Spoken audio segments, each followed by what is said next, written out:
Yeah, right.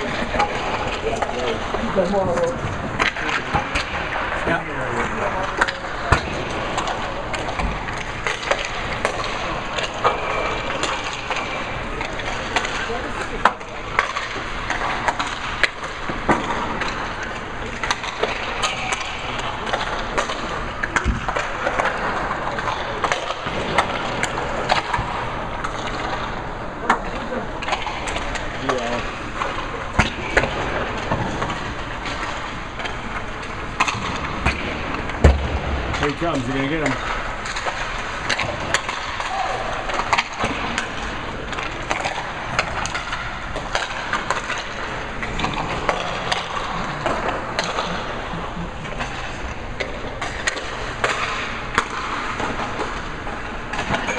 He's close to the lead.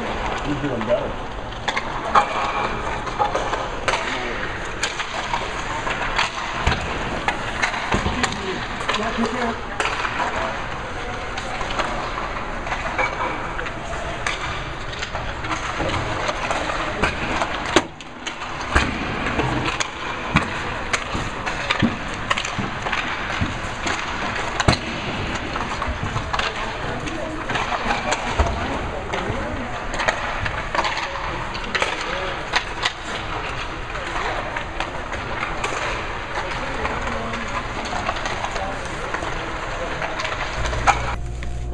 Thoughts on walking into the building today and you know the prospects of playing against your old team tonight? Felt good.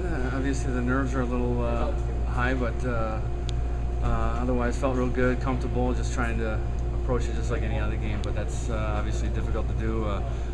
Leading up to tonight it'll probably be harder as the day moves along and get closer to game time, but I think hopefully once it gets started we can relax and play the game.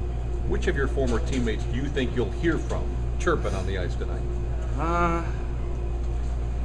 Probably most of them, I would assume. You know, there's a lot of them that are good at it, but you know, I think just kidding around, joking around. Obviously, it'll be tough to look a few of them in the eyes and play against them, but just try to keep the emotions out of it as much as I can, and just try to focus on the game. A few of them said they're hoping you pass the puck to them for all the time. Like, you have to.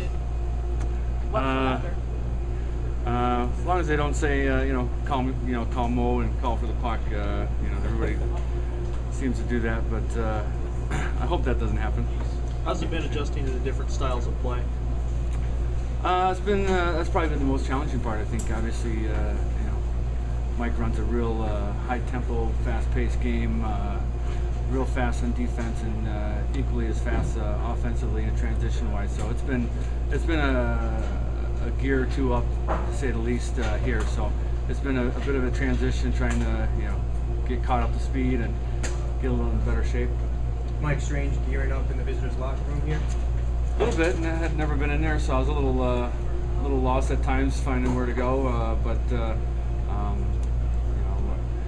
sure I'll get that figured out before tonight, and try to stay calm and take some deep breaths and get through it. You anxious to see the reception you're going to get?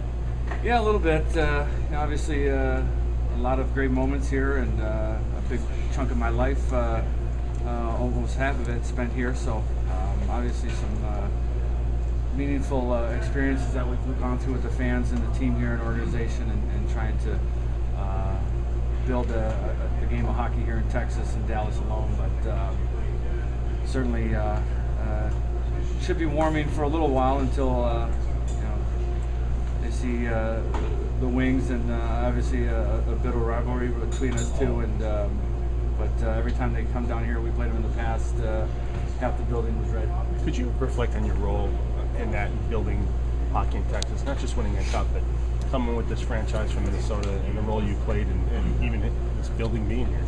Yeah, I just simply trying to market the game to people who probably weren't as obviously knowledgeable about the game, and I think that was the challenging part, coming from obviously Minnesota, where it's one of the hockey hotbeds of the nation. So trying to sell the game, but I think people were turned on to it. I think it was a spectator sport at the start. We were just trying to get people in the building. I think we all felt if we got into the game and they saw the excitement, the speed, the aggressiveness of the game, but obviously the skill and talent side of it as well, that people would be hooked, and eventually they did, and then we were able to build a real competitive, consistent team for 8-10 years, and people latched on, and we built a great, strong fan base here. Are you going to retire here eventually? Probably eventually. I think Oh, the game starts at 7:30. You can't be here till then. Still demanding. Too old for that, but he's. It's been. I'll see. I mean, you can never say never. Never. Whatever pops up, opportunities, things to play out. But I'll start here and then see where that takes me. Yeah. Would you like to end up back here with the Stars organization at some point? Possibly. I think that option is available and offered to me. I think I would seriously consider it. This town's meant a lot, and the people here, and obviously a lot of relationships I've created over the years that are still to this day. So let's think about it. That option. Well, just lastly, who do you think takes the torch from you over there now as the face of the franchise? And is there really one? It's hard to say. I think when we first came down here, it was collectively a bunch of us. But obviously, you look at Morrow, you look at the young guys that they have now, and Neil and Erickson and Ben, players of that nature that they could sell the game around, obviously. But ultimately, every town they want a winner. The fans want to root for a winning team, and I think until they get their ownership situation straightened out, when that happens, they'll probably take the next level up.